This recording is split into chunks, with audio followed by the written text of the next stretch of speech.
Love marriage देवरानी और arrange marriage जेठानी का पहला वैलेंटाइंस डे। वैसे baby, next week Valentine's Day है। आपने मुझे कहा था कि आप मुझे किसी स्पेशल जगह पर ले जाओगे। सच्ची आप मुझे वहां लेकर जाओगे? I love you baby. मुझे तो इस वैलेंटाइंस डे का बेसब्री से इंतजार है। चलो अब मैं रखती हूँ, शाम को बात करते हैं। ओहो, क्या बात है, लगता है बॉयफ्रेंड से बात की जा रही थी। भाभी आप? नहीं भाभी, वो तो मैं अपने फ्रेंड से बात कर रही थी। रहने दो, पता है मुझे बॉयफ्रेंड था या फ्रेंड था। वैलेंटाइन की तैयारी हो रही है। मेरे पास एक बहुत अच्छी ड्रेस है, तुम वैलेंटाइंस डे पर वही पहनना, फिर देखना तुम्हारा बॉयफ्रेंड तुम पर से नजर ही नहीं हटा पाएगा। आप कितनी चिल हो, आई एम सो लकी मुझे ऐसी भाभी मिली है। वैसे शादी के बाद तो ये आपका भी पहला वैलेंटाइंस डे है ना, आपने क्या सोचा है? बहुत कुछ सोचा है मैंने तो। उनके लिए गिफ्ट भी लेने स्टार्ट कर दिए हैं। आफ्टर ऑल हमारा शादी के बाद पहला वैलेंटाइंस होने वाला है। मैं तो बहुत ज्यादा एक्साइटेड हूँ। चलो मैं चलती हूँ, मुझे इनके गिफ्ट भी पैक करने हैं।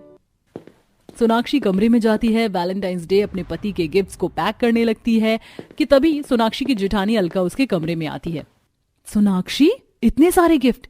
वो नेक्स्ट वीक वैलेंटाइंस डे है ना, तो मैं उनके लिए गिफ्ट पैक कर रही थी। ये देखिए, मैंने उनके लिए वॉलेट, वॉच, शर्ट और ये क्यूट सा टेडी बियर भी लिया है। वैसे भाभी, शादी के बाद तो ये आपका भी पहला वैलेंटाइंस डे है, तो क्या सोचा है आपने?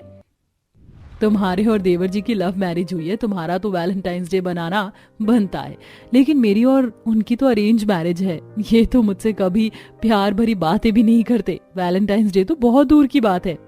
तो क्या हुआ भाभी, क्या अरेंज मैरिज वाले वैलेंटाइंस डे नहीं मनाते? मैं तो कह रही हूँ कि आप जेठ जी के लिए कुछ स्पेशल करो, जैसे चॉकलेट डे पर उनके लिए चॉकलेट ले जाओ, रोज डे पर रोज देकर उन्हें सरप्राइज करो। आई एम श्योर उन्होंने भी आपके लिए कुछ ना कुछ सोच रखा होगा।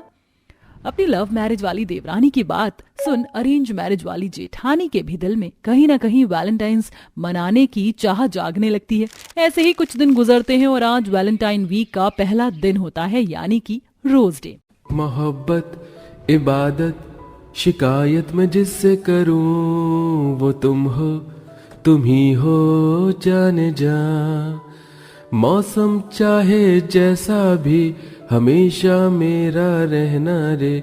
जाना वे मोहब्बत करते रहना रे। गुलाब सी वाइफ के लिए ये सुंदर सा गुलाब, हाँ तुमसे ज्यादा प्यारा तो नहीं है, पर प्लीज एक्सेप्ट दिस। ये तो बहुत प्यारा है, मैं इसे संभाल के रखूंगी। Happy Rose Day my dear husband. Anil Sonakshi को रोमांटिक तरीके से रोज डे पर रोज दे रहा था, वहीं अलका उनके कमरे के बाहर से गुजरते हुए ये देख लेती है। मेरे देवर देवरानी तो कितने रोमांटिक है, प्यार से रोज डे बना रहे हैं, लेकिन इन्हें तो याद भी नहीं है। चलो कोई नहीं, मुझे तो याद है ना, मैं उनके लिए रोज ले चलती हूँ, लेकिन इन्हें दूंगी कैसे? मुझे तो अभी से ही शर्म आ रही है। हाँ, आइडिया। अलका जल्दी से रोज लेकर आती है और अपने पति की पहनने वाली शर्ट के साइड पर रोज रख देती है और जाकर कमरे के बाहर खड़ी हो जाती है। अशोक नहाकर आता है और बिना रोज को नोटिस करे शर्ट पहनकर तैयार होकर ऑफिस के लिए निकल जाता है, जिसे देख छूना तक तो दूर, इन्होंने तो देखा भी नहीं, इतना सुंदर रोज लेकर आई थी। अलका मन उदास कर काम करने लगती है। ऐसे ही समय गुजरता है और आज चॉकलेट डे होता है। सोनाक्षी, मानना पड़ेगा, कितनी प्यारी प्यारी चॉकलेट बनाई है तूने, स्पेशली ये हार्ट शेप वाली। आज तो मैं उन्हें अपने हाथों से चॉकलेट खिलाऊंगी। अरे वाह सोनाक्षी, क्या बात है, तुम चॉकलेट बना रही हो? हाँ भाभी, आज चॉकलेट डे है ना, हर साल मैं चॉकलेट डे पर अपने हाथों से इनके लिए चॉकलेट बनाती हूँ। वैसे आपका क्या हुआ, जेठ जी ने आपको रोज दिया? देना तो दूर, देखा तक नहीं और इग्नोर करके चले गए, जैसे लोग चाय में पड़ी मक्खी को इग्नोर करके चले जाते। ये वैलेंटाइंस डे लव वालों के लिए होते हैं, अरेंज वालों के लिए नहीं। भाभी, आप इतनी जल्दी हार कैसे मान सकती हैं? आप एक काम करिए, उनके लिए कुछ चॉकलेट ले जाइए। रोज को तो कोई इग्नोर कर सकता है, लेकिन सामने चॉकलेट हो तो इसको इग्नोर नहीं कर सकते। सोनाक्षी की बात सुन अलका चॉकलेट लाती है और टेबल पर रख देती है कि तभी अशोक की नजर टेबल पर रखी चॉकलेट पर पड़ती है। ये यहाँ चॉकलेट किसने रख दी? और मुझे तो ये पसंद भी नहीं है। अलका, इस चॉकलेट को ले जाकर फ्रिज में रख दो, वरना मेल्ट हो जाएगी। अशोक अपना वॉलेट उठाता है और वहां से चला जाता है और बेचारी अलका फिर एक बार उदास हो जाती है। इनसे किसी चीज की उम्मीद रखना ही बेकार है। बताओ, मैं इनके लिए इतनी अच्छी चॉकलेट लेकर आई और इन्हें ये पसंद ही नहीं है। इससे अच्छा तो मैं इनके लिए कच्ची मैंगो बाइट ले आऊं।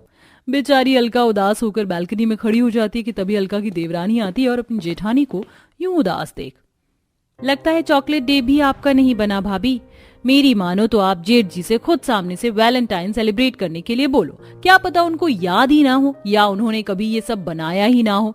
वैसे भी ये बता रहे थे कि उनकी तो कभी गर्लफ्रेंड भी नहीं रही है। ये तो मैं भी जानती हूँ सोनाक्षी, लेकिन मेरी इतनी हिम्मत नहीं है कि मैं उनसे वैलेंटाइंस डे मनाने के बारे में बोल सकूं। सामने से रोज चॉकलेट तो नहीं दे पाई, वैलेंटाइंस डे बनाने के लिए क्या ही बोलूंगी। ट्राई तो आपको करना पड़ेगा, वरना पूरा वैलेंटाइंस वीक आपका यूं ही उदासी में गुजर जाएगा। सोनाक्षी की बात सुन अलका कमरे में जाती है जहां अशोक लैपटॉप पर ऑफिस का काम कर रहा होता है और आखिरकार सोनाक्षी हिम्मत कर अपने पति से बात करने की कोशिश करती है। अच्छा सुनो ना, वो आ रहा है। क्या आ रहा है? अभी तो हमारी शादी की एनिवर्सरी में 6 महीने पड़े हैं। तुम्हारा बर्थडे भी पिछले महीने ही था। कहीं तुम्हारा भाई तो नहीं आ रहा? वो भी पिछले हफ्ते आकर गया था। अरे नहीं, वो क्या बोल रही हो अलका? क्लियर बोलो ना, मैं बहुत इंपॉर्टेंट प्रेजेंटेशन बना रहा हूँ। कुछ नहीं, मैंने अपना ब्लाउज टेलर पर डाला हुआ है, शाम को आते हुए ले आना। इतना कहकर अलका गुस्से में कमरे से बाहर चली जाती है, जिसे देख इसे क्या हुआ है? प्यार से भी तो बोल सकती थी। इतना कहकर अशोक अब दोबारा से काम करने लग जाता है। वहीं अपने देवर देवरानी को वैलेंटाइंस डे का हर दिन बनाता हुआ देख जहां सोनाक्षी को काफी खुशी भी थी, वहीं उसे दुख भी हो रहा था। वाह अनिल बेबी, मैंने तो तुमसे सिर्फ एक टेडी मांगा था और तुम मेरे लिए इतने सारे टेडी ले आए, और ये पांडा वाला तो मेरा फेवरेट है। मुझे पता था कि तुम्हें ये बहुत पसंद आएगा। क्या करूं, जब मैं शॉप पर गया तो वहां इतने सारे टेडी थे, समझ नहीं आ रहा था, तो मैं सब उठा कर ले आया। और पांडा तो तुम्हें पहले से ही इतना पसंद है। अपने देवर देवरानी को टेडी डे बनाता देख अलका एक छोटा सा टेडी की चेन लेकर आती है और उसे अपने पति की कार की चाबी में लगा देती है, जिसे देख अशोक, अलका मेरी कार की चाबी में ये टेडी बियर का किचन किसने लगाया है? आपको पसंद आया? ये मैं लेकर आई थी। प्यारा है ना? वो क्या है ना आज। ये लड़कियों जैसे शौक मेरे नहीं है। निकाल दो इसे, ऑफिस में कोई देखेगा तो क्या कहेगा? अशोक खुद ही चाबियों से उस कीचेन को निकाल कर रख देता है और वहां से चला जाता है। अब अलका काफी ज्यादा उदास हो जाती है और कमरे में बैठकर रोने लगती है। ऐसे ही 1-2 दिन और गुजरते हैं और आज वैलेंटाइंस डे का दिन होता है। लव मैरिज वाली देवरानी अपने पति की दी हुई एक सुंदर सी ड्रेस पहनकर वैलेंटाइंस डे के दिन तैयार होती है। कैसी लग रही हूं मैं? बिल्कुल वैसे ही जैसे मैंने तुम्हें 4 साल पहले देखा था। पता है मैंने आज के लिए कितना कुछ प्लान किया है। वाह सोनाक्षी, तुम्हारी ड्रेस तो बहुत ज्यादा सुंदर लग रही है। क्या तुम दोनों कहीं बाहर जा रहे हो? हाँ भाभी, वो आज वैलेंटाइंस डे है ना, तो हम लोग बाहर जाने का प्लान बना रहे हैं। वैसे जेठ जी आपको कहाँ लेकर जा रहे हैं? सोनाक्षी, मेरी किस्मत तुम्हारे जैसी कहाँ। जाओ और अपना वैलेंटाइंस सेलिब्रेट करो, मैं घर के काम निपटा लेती हूँ। अलका अपना मन उदास कर वहां से चली जाती है। वहीं सोनाक्षी और अनिल भी अब घर से बाहर चले जाते हैं अपना वैलेंटाइंस डे सेलिब्रेट करने के लिए। वहीं अलका उदास होकर घर के कामों में लगी होती है कि तभी अशोक अलका के पास आता है। मुझे किसी अर्जेंट काम से बाहर जाना है, तुम भी मेरे साथ चलो। लेकिन कहाँ? अब सारे सवाल यहीं करोगी या चलोगी भी? अशोक अलका दोनों कार में बैठते हैं और अशोक 1-2 घंटे का सफर तय कर अलका को लेकर एक क्रूज पर पहुंचता है। अलका जैसे ही उस क्रूज पर जाती है तो देखती है कि पूरा क्रूज वैलेंटाइंस डे के अकॉर्डिंग डेकोरेट हुआ है और चारों तरफ ढेर सारे गुलाब, कैंडल्स लगी हुई हैं। वहीं एक टेबल पर ढेर सारी चॉकलेट, रोज, टेडी, ग्रीटिंग कार्ड और एक हार्ट शेप का रेड केक भी रखा हुआ है। ये सब देख, ये सब क्या है? मुझे याद है आज वैलेंटाइंस डे है। मैं जानता हूँ मैंने इसका एक भी डे तुम्हारे साथ सेलिब्रेट नहीं किया है, उसके लिए सॉरी अलका। मेरी लाइफ में तुम ही लड़की हो, मुझे कभी इन सब के बारे में कुछ पता ही नहीं था। इतने दिनों तक तुम मेरी वजह से हर्ट हुई, इसके लिए सॉरी। अशोक इतना बोल ही रहा होता है कि तभी सोनाक्षी अनिल भी वहां आ जाते हैं। तुम दोनों तो बाहर गए थे ना? इन दोनों की हेल्प से ही तो मैंने ये सब कुछ किया है। कैसा लगा आपको हमारा सरप्राइज? चलिए अभी तो आपको रेडी भी होना है। पता है जेठ जी आपके लिए कितनी सुंदर ड्रेस लाए हैं। सोनाक्षी अलका को क्रूज पर बने कमरे में ले जाती है और अशोक की लाई हुई ड्रेस पहनकर तैयार होकर बाहर आती है। मुझे नहीं पता था कि आप इतना सब कुछ कर रहे हैं। मैं तो आपसे बहुत गुस्सा थी, मुझे पता नहीं था आप मुझसे इतना प्यार करते हैं। ये तो मुझे भी नहीं पता है कि मैं तुमसे कितना प्यार करता हूँ। चलो अब हम सब मिलकर केक कट करते हैं। दोनों देवरानी जेठानी अपने अपने पतियों के साथ मिलकर वैलेंटाइंस का केक कट करती हैं और एक दूसरे को केक खिलाकर दोनों एक रोमांटिक सॉन्ग पर डांस करते हैं और इसी के साथ लव मैरिज वाली देवरानी और अरेंज मैरिज वाली जेठानी का वैलेंटाइंस डे बनता है। अब खाया हमने ये चिकन मोमोज। अरे कितना स्वादिष्ट है ये, और ये तीखी लाल चटपटी चटनी, मजा आ गया। ये लो और खाओ, जितना मन करे उतना चिकन मोमोज खाओ, ये सब तुम्हारे लिए ही तो है। अब पता चला कि चिकन मोमोज की रेडी के आगे इतने लोगों की भीड़ क्यों खड़ी रहती है। अपनी पांचों बहू को चिकन मोमोज खाता देख और खुश होता देख सुमित्रा कहती है, अपनी 5 बहू की आंखों में ये खुशी देखकर आज मैं बेहद खुश हूँ। आखिर ये लोग चिकन मोमोज को देखकर और खाकर इतना खुश क्यों हो रहे थे? ये साधारण सी चीज तो कोई भी आसानी से खरीद के खा सकता है। क्या ये लोग ये चिकन मोमोज पहली बार खा रहे थे या कोई और बात थी? आइए जानने के लिए कहानी में थोड़ा पीछे चलते हैं। सुनिए, घर की आर्थिक स्थिति दिन ब दिन बहुत ज्यादा खराब होती जा रही है। आप लोग कोई दूसरा काम ढूंढ लीजिए, वरना ऐसे तो एक दिन आटा चावल पर भी आफत आ जाएगी। हाँ हाँ बेटा, बहुत सही कह रही है। तुम लोग कोई दूसरा काम ढूंढ लो। गांव में ये दिन भर लकड़ियां काटने से ज्यादा कमाई तो हो नहीं पाती है, फिर घर का किराया खर्चा सब कुछ देखना होता है। अरे माँ, आप चिंता क्यों करती हो? आप लोगों से ज्यादा चिंता है हमें आप लोगों की। और हम लोगों ने शहर में काम भी ढूंढ लिया है। 1 से 2 दिन और फिर उसके बाद हम यहाँ से शहर चले जाएंगे पैसा कमाने। ये तो बहुत ही अच्छी बात है राहुल जी। अगर आप शहर में जाकर पैसे कमाएंगे तो हमारी आर्थिक स्थिति अच्छी हो जाएगी। अब सभी लोग खाना खाकर अपनी दिनचर्या में लग जाते हैं। कुछ दिन ऐसे ही बीतते हैं और अब सुमित्रा के 5 बेटे शहर जाने के लिए अपना बैग पैक कर लेते हैं। ठीक है माँ, अब हम लोग चलते हैं।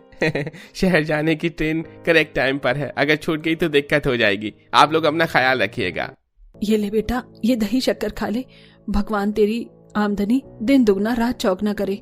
अपना ख्याल रखना तुम सब। सुमित्रा अपने 5 बेटों को दही शक्कर खिलाकर शहर भेज देती है और सुमित्रा अकेले ही अपने 5 बहू की देखभाल कर रही होती है। एक शाम 5 बहू सब्जियां लेने मार्केट जाती हैं। आइए, गर्मा गर्म चिकन मोमोज खाइए। स्वादिष्ट चिकन मोमोज 80 रुपए प्लेट। आइए आइए, चिकन मोमोज खाइए। देखो तो रेशमा, इस चिकन मोमोज वाले की दुकान पर कितनी भीड़ है। लगता है ये बहुत ही स्वादिष्ट चिकन मोमोज बेचता है। मेरा तो बहुत जोरों से चिकन मोमोज खाने का मन कर रहा है। मन तो मेरा भी बहुत ही कर रहा है पिंकी, लेकिन माँ जी ने सिर्फ 80 रुपए ही दिए हैं सब्जी लाने के लिए, और अगर इसका हमने चिकन मोमोज खा लिया तो हम सब्जी कहाँ से लेकर जाएंगे? चलो छोड़ो, कभी और खा लेंगे। रहने देते हैं। अब 5 बहू 80 रुपए में 2 से 3 सस्ती सब्जियां लेकर घर आ जाती हैं और 5 चूल्हे के पास बैठकर खाना बना रही होती हैं और आपस में बातें करते हुए कहती हैं, देखना, जब हमारे पति विदेश से बहुत सारा पैसा कमा कर आएंगे ना, तो हम रोज चिकन मोमोज खाया करेंगे। अरे तब तो मैं ऐसा करूंगी कि चिकन ही घर में खरीद के ले आऊंगी और उससे घर में ही ढेर सारे चिकन मोमोज बना लिया करूंगी। फिर हम 5 मिलकर उस लाल चटपटी चटनी में डुबो करके चिकन मोमोज खाया करेंगे। अरे क्या खुसर पुसर कर रही जा रही हो तुम? 5 चूल्हे के पास खाना नहीं बना क्या अभी तक? नहीं माँ जी, बस बन गया। आप रुकिए, हम लेकर आते हैं। कुछ देर बाद 5 बहू अपनी सास के साथ बैठकर खाना खा रही होती हैं। ऐसे ही दिन गुजरते हैं और 5 बहू गरीबी में अपने 5 के पति के बगैर अपनी जिंदगी गुजार रही होती हैं। तभी एक दिन अचानक 5 बहू को तेज तेज उल्टी आने लगती है, जिसे देख सुमित्रा बहुत घबरा जाती है। क्या हुआ बहू, तुम ठीक तो हो ना? रुको, मैं अभी तुम्हारे लिए पानी लेकर आती हूँ। सुमित्रा अपनी 5 बहू को पानी देती है और कुछ देर बाद सुमित्रा गांव के छोटे से अस्पताल में अपनी 5 बहू को लेकर जाती है। घबराइए मत सुमित्रा जी, घबराने वाली कोई बात नहीं है। आपकी 5 बहू पेट से हैं और आप दादी बनने वाली हैं। डॉक्टर की बातें सुनकर सुमित्रा के चेहरे पर शिकन आ जाती है और वो अपने 5 बहू को अस्पताल से लेकर घर आ जाती है। 5 बहू बिस्तर पर लेटकर आराम कर रही होती हैं। तभी सुमित्रा अपने आप से बातें करते हुए कहती है, मेरी 5 बहू प्रेग्नेंट हैं। दूसरी तरफ मेरे बेटों की भी कोई खोज खबर नहीं है। घर की आर्थिक स्थिति दिन पर दिन पूरी तरीके से खराब हो गई है और ऐसी हालत में मैं अपनी बहू को ताकत की चीज कहाँ से ला कर दूंगी? मैं कैसे प्रेग्नेंट बहू की देखभाल कर पाऊंगी? हे भगवान, उनको हिम्मत देना और शक्ति देना ताकि वो पेट में अपने बच्चों को पाल सके। अब सुमित्रा की 5 बहू पेट से थी और उनको ताकत की चीज और खाने पीने की चीज देने के लिए घर में 1 रुपया भी नहीं था। इसलिए सुमित्रा दूसरों के घर में जाकर झाड़ू पोछा बर्तन करने का काम शुरू करती है। एक दिन सुमित्रा लोगों के घर का काम खत्म करके अपने घर लौट रही होती है। वहीं दूसरी तरफ घर के सामने उनकी 5 बहू गली में आई चिकन मोमोज की रेडी को देखकर आपस में बातें कर रही होती हैं। दीपा, ये चिकन मोमोज की खुशबू मेरी नाक में बहुत तेजी से जा रही है और मुझसे बर्दाश्त नहीं हो रहा है। मेरी क्रेविंग बहुत ज्यादा बढ़ रही है इसको खाने की। अरे मुझे कोई एक पीस ही खिला दो। दूर खड़ी पड़ोस की विमला ये सब कुछ देख रही होती है। कुछ देर बाद सुमित्रा वहां पहुंचती है कि तभी विमला फटाक से कहती है, क्या सुमित्रा अपनी पेट से हुई बहू को कुछ दाना पानी नहीं देती है क्या? देखना कैसे चिकन मोमोज की रेड़ी को देखकर तेरी 5 बहुएं अपनी लार टपका रही हैं। सुमित्रा के पास विमला की बातों का कोई जवाब नहीं होता है, इसीलिए वो चुपचाप अपने 5 बहू को लेकर घर के अंदर चली जाती है। अब 5 बहू समझ जाती हैं कि माँ जी को विमला की बातों का बुरा लगा है। तभी रेशमा कहती है, माँ जी, आप बिमला जी की बातों का इतना भी बुरा मत मानिए। वो तो कुछ भी बोलती है और वो चिकन मोमोज इतना भी कुछ खास नहीं था। हाँ, रेशमा सही कह रही है माँ जी, हमें वैसे भी कोई शौक नहीं है ये महंगे महंगे चिकन मोमोज खाने का। अपनी 5 बहू की बातें सुनकर सुमित्रा की आंखों में आंसू आ जाते हैं और वो उनसे कहती है, और कितना बलिदान दोगी मेरी बहुएं। मैं भी समझती हूँ कि जब कोई औरत पेट से होती है तो उसको तरह तरह की चीजें खाने की इच्छा होती है, लेकिन ये गरीब सास तुम्हारी इच्छाएं भी पूरी नहीं कर पा रही है। माँ जी, आप ऐसे निराश मत होइए, हमें इतना भी कुछ नहीं मन था वो चिकन मोमोज खाने का। अब भूल जाइए जो कुछ भी आज हुआ। सब अपनी सास को समझाते हैं, पर कुछ देर बाद सभी बैठकर खाना खा रहे होते हैं। तभी सुमित्रा कहती है, ये दूसरों के घर में झाड़ू पोंछा बर्तन करके मेरी कुछ कमाई नहीं हो पाती, इसलिए मैं सोच रही हूँ कि मैं अपना खुद का काम शुरू कर दूं। इस उम्र में माँ जी आप क्या काम करेंगी? मैं सिलाई का काम शुरू करूंगी, क्योंकि जब मेरे 5 बेटे छोटे थे तो मैं सिलाई करती थी, लेकिन जब उनकी शादी हुई तो मैंने ये काम छोड़ दिया। लेकिन अब मुझे लगता है कि मुझे वो काम फिर से शुरू कर देना चाहिए। सुमित्रा अब अपने घर की आर्थिक स्थिति देखकर और 5 बहू के पेट से होने के कारण सुमित्रा अपना पुराना सिलाई का काम शुरू कर देती है। अब आए दिन लोग सुमित्रा से अपने कपड़े सिलवाने आते हैं। सुमित्रा के पास सिलाई करने के बाद कुछ पैसे इकट्ठे हो जाते हैं। पैसों को लेकर सुमित्रा चिकन मोमोज की रेडी पर जाती है और अपनी 5 बहू के लिए गर्मा गर्म चिकन मोमोज लेकर आती है। ये लो बहू, तुम्हारे मनपसंद गर्मा गर्म चिकन मोमोज, वो भी चटपटी लाल तीखी चटनी के साथ। ओह, मजा ही आ गया माँ जी, क्या स्वाद है इस चिकन मोमोज का। अब पता चला कि इन चिकन मोमोज की रेडी पर इतनी भीड़ क्यों होती थी। 5 बहू अपने सास के साथ गर्मा गर्म चिकन मोमोज खा रही होती हैं कि तभी वहां पर उनके 5 पति अपना बैग लेकर आते हैं। अरे वाह, अकेले अकेले चिकन मोमोज खाया जा रहा है और अपने पति से पूछ भी नहीं रहे हो तुम 5। मोहन जी, आप बेटा तू आ गया तो। अरे मेरी तो मत मारी गई थी जो मैंने अपने बेटों को शहर पैसा कमाने के लिए भेजा। अपने बच्चों को देखने के लिए तरस गई थी मैं। माँ, काम तो शहर में बहुत जल्दी ही खत्म हो गया था, लेकिन मालिक की तबीयत खराब होने की वजह से सारा काम हम 5 भाइयों के ऊपर आ गया था, जिसे संभालते संभालते इतना वक्त लग गया। लेकिन अब आप चिंता मत कीजिए, अब हम आ गए ना, सब कुछ ठीक हो जाएगा। सुमित्रा अपने 5 बेटों को गले से लगा लेती है। 5 भाई अपनी पत्नियों को गर्भवती देखकर बहुत खुश होते हैं। हम बहुत खुश हैं, कितने सही वक्त पर हम लोग घर पर आए। तुम 5 प्रेग्नेंट हो और जल्दी ही इस घर में बच्चों की किलकारियां गूंजेंगी। देखना, अब हम इन कमाए हुए पैसों से अपने बच्चों और परिवारों को बहुत अच्छी लाइफ देंगे। 5 भाई अपनी प्रेग्नेंट बीवियों को देखकर बहुत खुश होते हैं और विदेश से लाए हुए पैसों से वो एक सुंदर सा आलीशान घर खरीदते हैं, जिसमें अपने 5 प्रेग्नेंट बीवियों को लेकर जाते हैं। और अब प्रेगनेंसी के दौरान उनकी 5 बीवियों को जो फूड क्रेविंग होती है वो उनकी डिमांड भी पूरी करते हैं। अब वो कभी चॉकलेट तो कभी आइसक्रीम तो कभी उनके मनपसंद चिकन मोमोज लाकर उन्हें खिलाया करते थे।